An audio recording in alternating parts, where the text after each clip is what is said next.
Bonjour à tous et à toutes, on se retrouve aujourd'hui pour une petite page de collage. Je prends ce petit carnet, je vous avais déjà fait une page là-dessus, c'est ce que j'avais trouvé chez nous fut un temps.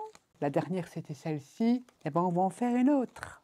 La première page, je l'ai déchirée comme ceci. Et celle-ci, je vais la laisser comme ça. J'ai préparé des petits éléments, on va utiliser de l'encre et de l'aquarelle, la curaka katé et différents éléments qui me viennent de Journal C. Donc je vous mettrai les liens dans le plus de la vidéo et également de la récup, notamment ceci que j'ai récupéré dans l'un de mes, que je l'ai là, agenda.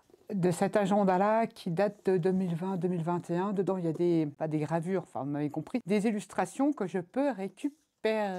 J'ai récupéré ce petit panneau-là sur cet agenda-là. Donc, c'est une récup. Pensez à regarder vos agendas. À regarder si vous avez des agendas illustrés. Pensez à enlever les illustrations, mais même dans les agendas scolaires. Parfois, on a des jolies illustrations. Et différents stickers de chez Journal C. Je vous dirai ça au fur et à mesure. Et des découpes de feuillage et de la mousse synthétique. Ouais.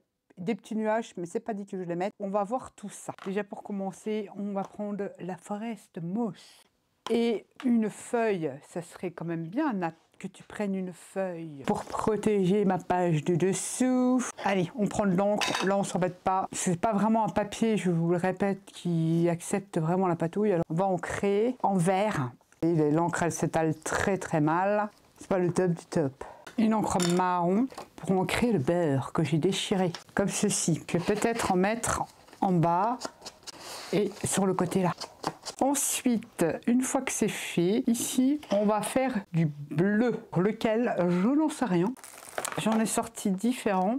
Quelques bleus ici, vous allez voir ça tout de suite. Mais on va faire à la moitié de sa feuille en blanc. Là, on s'en fout d'être régulière puisqu'on va revenir faire du collage dessus et de faire des ronds comme ça, ça donne l'effet ciel. On va dire je veux un petit peu. Alors il y avait laquelle que j'avais? La bleue là. Ça va donner ceci et je pense l'ancrer en marron ici. Grossièrement.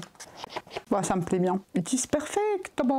Je vais remettre ma petite feuille de protection ici. Je vais utiliser l'aquarelle avec des tampons, puis des tampons de chez Journal C également. Je ne sais pas s'ils sont encore dispo. Je vais utiliser là que je ne sais plus, dites donc. Oui, c'est celui-ci.